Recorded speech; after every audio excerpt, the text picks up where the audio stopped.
Welcome to my channel.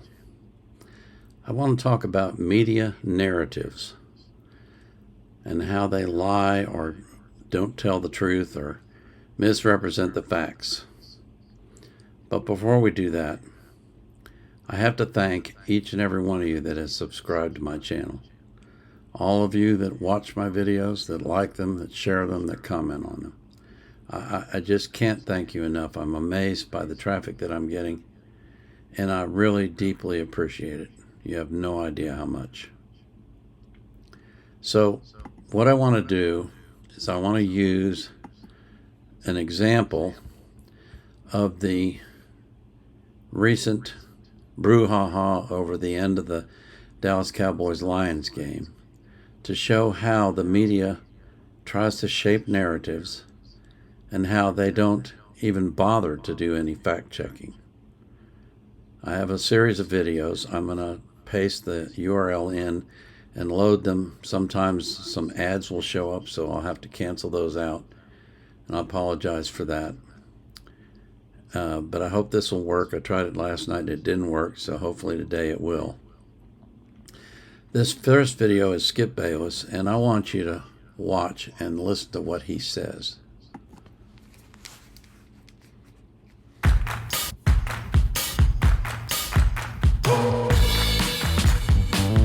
Even an electronic way to let the defense know an offensive lineman is declaring himself eligible to catch a pass. You used to be able to hear the head ref say it live on the telecast. Number 70 is reported as eligible. I don't know what happened to that. Really, Skip? You don't know what happened to that? We have recordings of it. How can you not know this? I mean, do you just not even pay attention? Do you not do any homework? You just get on the show and blabber? I mean, come on. You know, I understand that these shows they're not news, they're commentary, but still, the least you can do is get your facts straight. You know, my entire life, I've been dedicated to the truth. If you ask anybody who knows me well, they'll tell you that I'm honest to a fault. Now, I do have biases, and I admit my biases, and I try to not let my biases influence my opinions. Sometimes they do. I'm human. But I try to be as factually accurate as I possibly can, and then express my opinions so that you understand their opinions. It seems to me that that's what the media ought to be doing, but they're not. And while we're on this subject of fact-checking, I actually had a commenter, obviously a Lions fan, who said that Brad Allen, the referee for this game, has been the referee for all 5 of the games the Lions lost. Well, I thought that was a rather extraordinary claim, so I thought, well, I need to check this out. Because if that's true, it's meaningful. You know what I found out? And by the way, you can find this out yourself. Just go on the internet and search for referee assignments for NFL games 2023. I found a site, I don't remember the exact title, it was something like the Zebra Room, where they list every game and every referee that was assigned to that game. You know how many times Brad Allen has been a referee in a game that the Lions played? Once. The Cowboys game. That's it. But people throw these claims out with no proof, no backing, no anything, and people start spreading it around, and pretty soon you're hearing everywhere, well, Brad Allen's been the referee for all the games the Lions have lost. I mean, it's obvious, a rig job. You know, facts matter. Truth matters. At least it does to me. I don't know if it does to anybody else in this modern crazy society we live in, but it does to me. So that's what I'm trying to do, is I'm trying to present some facts for you. And what we're going to do is we're going to look at some more videos. And I'm going to show you how the media shapes narratives. This next one is Rex Ryan. Thanks, John, for that. Rex, I'm just curious from your perspective. Do you think Brad Allen made the right call in this position? No, 100%. He absolutely missed it. 100% he missed it. And would we please stop blaming the players? The players did exactly what they were supposed to do. Every one of them, right from Jared Goff going over and telling Decker, go report. He went right over there and reported with that nod of the official. I think the official assumed 70 was because he was reporting all day. That's a plan, by the way. But where Dan Campbell failed is that he assumed that the official. Now, if you're listening closely to what Rex is saying, he's saying the referee 100% screwed up. Then he follows that up with the players did everything right. They reported. And then he says, now where Dan Campbell screwed up. Well, if Dan Campbell screwed up, then it's not 100% on the referee, Rex. Come on. Try to be at least factually accurate. Try to be somewhat level in your responses. I mean, this is ridiculous. Would have got it right. Why? Because he went over it specifically with the before the game. That's what you do. The officials come in, you go over every trick play scenario and all that stuff with the officials before the game. So he actually tells the official, we have a play where we're throwing it to Decker and number 68, and he's going to report. Yes, and there's a grease board, and you literally will draw the play up exactly how it is. I guarantee you, he drew up the fake punt as well. Okay, that the officials got right. And you know what? This is a huge mistake. But now, here's my question, and I wish somebody would ask Dan Campbell this. When you went to the referees before the game, or the officials before the game, and you drew up this play, did you explain to them that you were going to be sending out 2 tackles together, and one of them was going to be shading or concealing the emotions of the number 68 so that the Cowboys couldn't see it, and then you were going to bring a 3rd tackle onto the field, number 70, to try and confuse the Cowboys even further? Did you explain that? No, I guarantee you he didn't explain that. Because you know what? That's not the spirit of the rule. The spirit of the rule is to be fair. That's what it says. It actually uses the word fair. And I'm going to show you a video later where NFL players are aware of this, and they're definitely trying to game the system. But let's go back to Rex. the thing that bothers me the most is that we're putting blame on the players. Stop. The players did everything right. So quit blaming, quit covering somebody's butt. Yeah, and tell it the way it is. Be a man and take responsibility. It's BS. And this thing right here, and it's just a game. Yeah, it's a game that may very well cost them the second seed, certainly, and possibly the first seed. Now, I've heard this claim multiple times that it cost or may have cost Detroit the first seed. There is a very slim possibility that the Lions could have gotten the first seed. Here's what would have had to happen. They would have had to win, beat the Cowboys and win next week, and San Francisco would have to lose both of their games, this week's game and next week's game. Because if the Lions tied, 49ers get the first seed based on tiebreakers because they have fewer division losses. Look it up. You can look it up yourself. It's on the NFL.com website. You can read it yourself. I don't have to do this for you, okay? So this overheated claim that, they may have cost them the first seed. Well, yeah, theoretically, in the realm of utter possibility, yeah, maybe. But you really think the 49ers are going to lose 2 games? Really?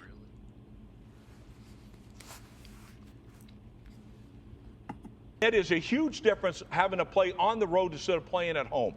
And they're going to be playing at home. So let's look at the next one. Okay, come on now.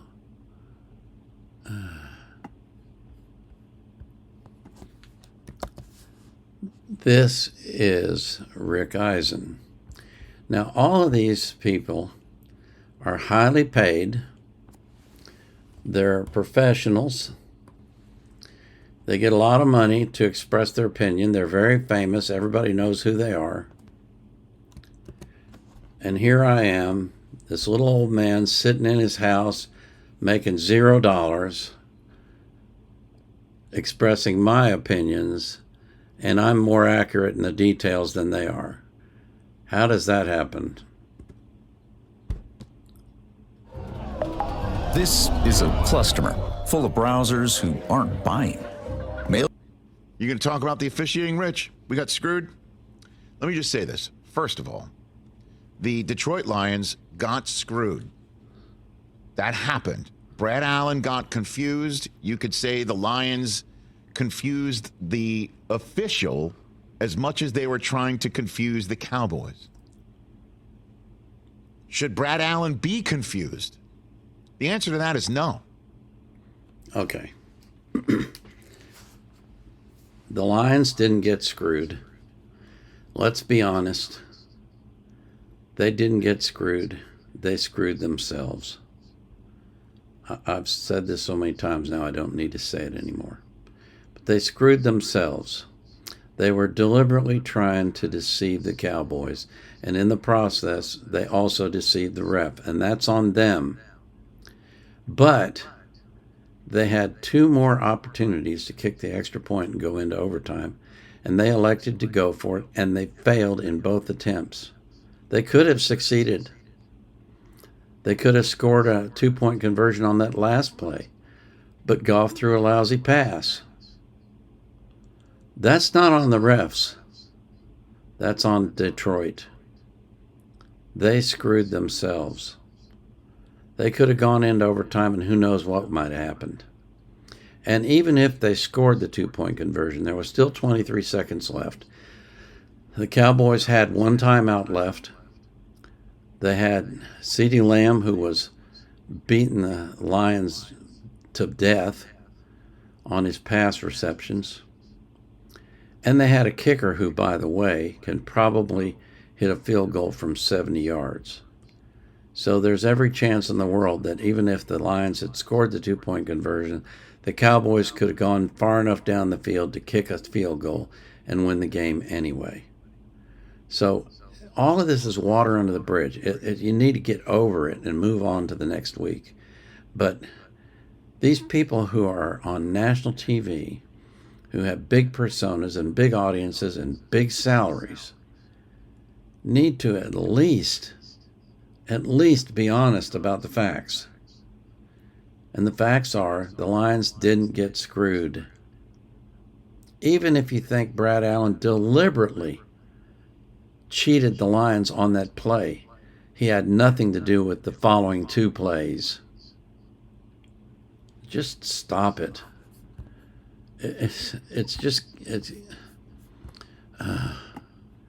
You know, one of my pet peeves is the news media. Years ago in another life, I had a blog. Yeah, Mad Dog, And my spirit out of stop that. On that blog, the very first article that I ever wrote was a story about a meteor that struck in Washington State. It was an AP article. It said that a meteor the size of a car had struck outside a small town in Washington. Well, I thought that was pretty remarkable, so I Googled and said, how much damage would there be from a meteor the size of a car? And what I discovered was it would be massive damage for miles and miles around. So I thought, well, man, there must have been some fatalities in that town. Some fires started and that kind of stuff. Must have been a real mess. So I looked up the town on the internet, got the phone number for the city hall, and I called them up and I said, I'm just curious, with this meteor strike, did you have any fatalities? And you know what they said? What meteor strike? And I said, well, AP is reporting that a meteor the size of a car struck outside your town. And they said, well, we haven't heard anything about it. And I thought, well, that's weird. So I went back, reread the article. And in the article, they quoted a professor from the University of Washington. So I thought, well, let me call him up and ask him. So I went on the University of Washington website, looked the guy's name up, couldn't find it. So I called the University of Washington and said, I'd like to speak to Professor so-and-so. They said, we don't have a professor by that name. So where did the AP get this information? Why are they reporting something that never happened? 2 hours later, they rescinded the article. I don't think it was because of what I wrote, but obviously somebody, after they published, did some fact checking and said, whoops, we need to pull that one. It wasn't true. What makes you think you can trust anything the media tells you? You can't. You have to do the research for yourself. You have to check up on them, because they're never going to tell you the truth. They're going to tell you what they think is true. So let's reload this page. Yeah, Mad Dog, you are my spirit animal right now, because it does take luck for everybody. Even the teams you talking about, it took some luck for them to win certain games. Dak Prescott threw for 345 yards and 2 touchdowns. And this man said it's all luck. It's about being good as well. When you win 11 games in the NFL, you're a pretty good football team. Maybe not the best team, maybe not the team that's going to win the Super Bowl, but it's a lot of good that goes along with you having the opportunity to win the games that you won this season. When you look at Detroit, you could say, yeah, it was a bad luck. It was also illegal formation before the play even started. It also was a phantom tripping call on a tight end for Dallas instead of it being called on the Detroit Lions. All of those things matter when it comes into the season and we start talking about luck. The Cleveland Browns won a game against the Baltimore Ravens earlier this year because Baltimore dropped 6 passes and dropped 2 of them for touchdowns. Like, all of those things matter throughout the course of a year. The Cowboys are good and lucky. And most of the time, teams that win championships or win a lot of games, it's a little bit of both, but more about being good. Now, I don't know who this guy is. I think his name is Marcus. But, you know, this is perspective, okay? This is understanding that there's more to a game than the things that happen at the end of it. It takes 60 minutes to lose a game. It takes 60 minutes to win a game. And the Cowboys did enough to win. The Lions didn't. It's that simple. There were calls that went against the Lions. There were calls that went against the Cowboys. But Stephen A. is having none of it. Both of y'all sound lost. And both of y'all should be ashamed of your damn selves. First of all, when the hell have we ever associated luck with the Detroit Lions? Mr. Historian, how many victories do the Detroit Lions have in the playoffs? In the playoffs? Look, I'm not going to play anymore.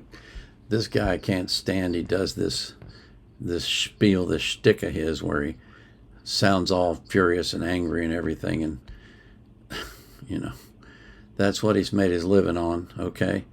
But you can watch it yourself. I'll put all of these URLs in the description so you can watch them for yourselves. As I always do, I do it with every video. I don't want you to take my word for anything. Just go ahead and double check me as well. What would you say if I told you I smoked mood cannabis Here's with another my one. dad? Well, I'd say, what? Well, first of all, they got robbed. I mean, let's be real. They got robbed. That was a complete joke of a call. Officials are the last people on earth that don't ever have to apologize about anything. Seriously, those of you at home, grow up and be an official, because you can do anything wrong. You won't lose your job. And when you're asked about it, you can look into the camera and just say falsehoods, and everybody just says it's okay. You can look in. Now, I believe this guy's name is Dan Orlofsky. You can correct me in the comments if I'm wrong. But he's a well-known Cowboys hater. He's constantly ragging on Dak Prescott. But, you know, I mean, okay, they're opinion shows, okay? So take them for what they are. They're opinion shows. Now, I want to play you a short clip from a YouTube channel. They call themselves a podcast. It's a couple of former offensive linemen talking about these types of plays, and listen to what they have to say. We did this in Buffalo. So in 2018, we scored a touchdown on this play with Deion Dawkins against the Jets. And what we did is, as I ran out onto the field, Deion's job was to meet me over by the referee, right? We were to meet together, like Alex was saying. We meet at the referee, and when we get there, we don't make a big scene of like someone reporting. I go, hey, he's reporting. Deion goes, I'm reporting. As soon as we turned around to break from the refs, the team broke the huddle. Set, go. Because we already knew the play, right? We didn't need to hear the play. We knew it was going to be on one. So we break the huddle. So they're running up to the line as we're running up to the line, coming away from the official. So that as the official's announcing, hey, 73 report as an eligible receiver, the defense is trying to get lined up. They're not listening to the loud PA speaker. Nobody's listening. They're trying to be like, oh, shit, they're getting hurried up to the ball. They're lining up, right? And then we get lined up. We run the play. Deion leaks out for a touchdown, scores. Right? Like, that's the mechanics in which we did this with. But I just think that Brad Allen didn't hear. Now, do you understand what he just described to you? The way the rule reads, the ineligible person who's going to be eligible on the play has to report to the referee. And then the referee announces it or tells the defense who is the eligible person. And then he announces it on the loudspeaker. That's the process. What these guys did was they deliberately planned to confuse by sending two guys out. And then they also planned to run to the line and hike the ball as soon as the referee announced who the eligible receiver was, so that the defense would have no time at all to adjust. Now, you might call that gamesmanship. I call that ignoring the spirit of the rule. And in my personal opinion, if this is the way the teams are going to do it, then they should eliminate ineligibles becoming eligible. Just wipe the slate clean. No longer can an ineligible person be a receiver. Period. Because they're ignoring the rule. The rule specifically states that its intent is to make it fair for both teams. If you do it correctly, and the defense doesn't account for the person and you score the touchdown or the extra point conversion anyway, that's fine. You won because you did it right. But to try and bamboozle and get around the rule and kind of sneak around the edges and skirt the spirit of the rule, forget it. Just take the rule out. No more ineligible receivers. No more ineligible players are allowed to report as eligible. Just can the whole thing. Okay? I mean, obviously, from what this guy's describing in 2018, that's exactly what Dan was doing. He specifically sent 3 people out, including one who had reported as eligible previously in the game, to try and confuse the Cowboys. And then they went up to the line and they ran the play and they thought they got away with it, but they didn't. It's time to put an end to the ineligible receiver rule. Just get rid of it. Because they're not playing it correctly. They're cheating. Now, I want to play you a short clip from Aaron Rodgers. Aaron Rodgers gets it, and you'll see that. 1st and 10, I believe there's a 5 or 6 yard carry by Pollard, and they call it tripping when it was Hutchinson who reached his foot out to try and trip the back. I don't think it should have been a trip. He didn't get him down. Flag, it should have been on Hutchinson. That half a distance to the goal. That's a first down. I don't think the situation would have even been close had they just made this correct call. So this is, on the 29-yard line. Pollard runs what? Okay, so he gets 6 to the, maybe 7 to the 22. Now it's 1st and 10 on the 11, right? They call this penalty on 89 there. I don't understand how they do that. It's a total whiff of a call, just total miss. But also, Aiden didn't actually get touch. So what would have been better in the situation for Dallas is 2nd 2.5, right? Yeah, exactly. If the referees hadn't screwed up earlier in the game, it would have been 2nd and 2 on the 22 for the Cowboys. Okay, 2nd and 2. And do you seriously think McCarthy would have tried to pass the ball? McCarthy said in the press conference the reason he was passing was trying to get into a better position to hopefully get a first down. And if they hadn't screwed up the 3rd down play, they would have made the pass and they would have had a first down. But they were put in that position by a bad call by the refs. The truth is, Henderson tried to trip but failed. There never should have been any penalty called. But the fact is, they called the penalty on Dallas and set them back 15 yards, back to the 45-yard line, making it almost impossible for them to get a first down, or extremely difficult. And the end result was that Detroit got the ball with a minute and 43 seconds left on the clock, plenty of time to go down the field. If the Cowboys had gotten 2nd and 3, or 2nd and 2, whatever it was, and run the ball twice and not made it, they still would have eaten up probably half of that time at least. So the Detroit Lions would have had maybe 45 seconds to try and move all the way down the field. Would have completely changed the complexion of the game. And if the Cowboys had made a first down, the game had been over. At least Aaron Rodgers has enough sense to see that. But he's not a highly paid media talking head. That's what I'm going to call him. Okay? Now, one last video. We're going to look at Joe Buck, Troy Aikman. Let me show you how we do stuff around here. John Actually, Parry. my department uses Monday.com, so I'm good. Work management. By a point, and I'm just your garden variety Monday Night Football on Saturday, right?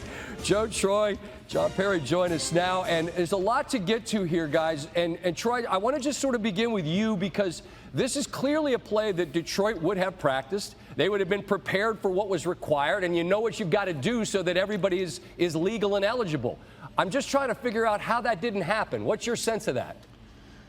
Well, I'm not so sure it didn't happen. I mean, we're trying to figure out exactly what the process was, but initially the way that I saw it was that, well, maybe Dan Campbell and, their special teams and everything that's involved didn't quite understand that you have to report even if you're in the game. But then when you go back and you watch the tape, Now, what Troy is pointing out there is that number 68 was already playing in the game. 70 was the one who came in. He was a substitute. And he had done that twice before in the game where he reported as eligible. So what Troy is saying is maybe they didn't quite understand what they were supposed to do.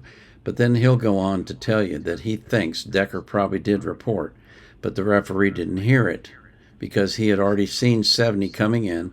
And I've seen videos where 70 has got his left hand in the air and his right hand seems to be moving like this, if you can see that. So 70, it looks like, ran in and, as he had done several times before, made the reporting motions and then probably realized, oh crap, no, that's not it, and took his hands and put them down by his side. But it's irrelevant. It doesn't matter. What happened was the referee called 70 eligible. That made the formation illegal because he was covered up. It made the pass illegal and the reception illegal. Period. End of game, okay? And then the Lions still had 2 more opportunities to either score the 2-point conversion or kick an extra point and go into overtime and try to win the game. But they didn't do that. And that was not the refs that caused that problem. Dan Skipper comes in, but Taylor Decker also walks over to the official, and you only do that if you're telling the official you're reporting as ineligible. And so I don't know if he just didn't hear that or what. They said that only Dan Skipper reported, but the evidence is on the tape. So it's hard for, initially I thought, well, maybe he didn't report because he's already in the game, but hard to believe that he didn't. You heard illegal touch by 68, did not report as eligible. So it's right there, yet you look at the replay and you watch Taylor Decker walk up to Brad Allen and say something. It would be odd for him to do that. Typically, he'd be in the huddle getting ready for the next play. I don't think Brad Allen ever recognized Decker. I think he sees number 70 come off the bench, and he follows him all the way into the line of scrimmage. He knows he's going to have an ineligible come in and play eligible. I think Decker tries to get to him and say, hey, me too. I'm with the ineligibles on this play. My guess is, based on where Brad is looking and the announcement, there's no acknowledgement. Well, you see that Golf is trying to get Decker to go over, and he does. My guess is that knowing how these things work, Decker is trying to tell the official, but he's not wanting to draw attention to himself at the same time. But he does walk over there, so I think it's more that the official doesn't hear Decker report. Yeah. And as you heard in that video I played of those offensive linemen talking about the way they fooled the other team in 2018, that's exactly what Campbell was trying to do. Skirt around the rules, shade it, do it in a shady way, trying to fake out the Cowboys, and it backfired. Sorry. You screwed it up. You're all mad because he caught the pass, but he was an illegal receiver. Clearly was an illegal receiver because he was never announced as eligible. And that's it. I mean, that's the story. Even though he says, hey, I'm ineligible, he doesn't hear it. He comes up, and then the penalty's thrown. But I just, there's no, like Joe said, there's no reason for Decker to go over to talk to the official unless he's telling him he's reporting. We'll wrap it up here and hear from the winning quarterback here now. Joe, thank you. Yeah. See, Troy at least is being honest. I believe Decker probably did report. He says he did. I'll take his word for it. But he didn't do it in a way that got the referee's attention to the referee saying, wait a minute, what do you mean you're reporting? I thought 70 was reporting. You see? And as the NFL has pointed out, it's the responsibility of the player to make sure that the referee understands who's eligible. They didn't do that. They lost the game. End of story. But that's a whole nother issue. What I'm trying to address here is the narratives that are spread by the media that not only shade the truth, but don't even tell the truth. I'm not going to say they lie because, for example, the example of Skip Bayless, maybe he's just ignorant. But you shouldn't be getting paid thousands and thousands of dollars to be ignorant.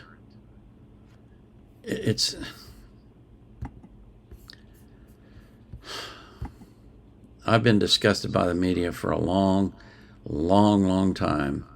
And I got to tell you, the sports media disgusts me even more than the mainstream media. They're just completely out of control. They have no concern for the truth, no fact-checking facilities apparently, no concern about checking facts, no concern about telling the truth, no concern about even checking to see if what they're saying is even close to the truth. It's ridiculous. And as for the ineligible reporting eligible, I think the NFL should eliminate it. Completely eliminate it. You don't want to play fair, then you don't get to play at all. Period. For all of you, my viewers, I pray that you will live abundantly, that you'll have a long life, and that you'll be healthy, and that God will keep you safe from harm. I pray that He'll do the same for every person that you love. And I also pray that you will be anxious for nothing, but in all things, through prayer and supplication, with thanksgiving, you will let your requests be made known to God. And the peace that passes all understanding will keep your heart and mind in Christ Jesus. This is the Vietnam Era Vet, out.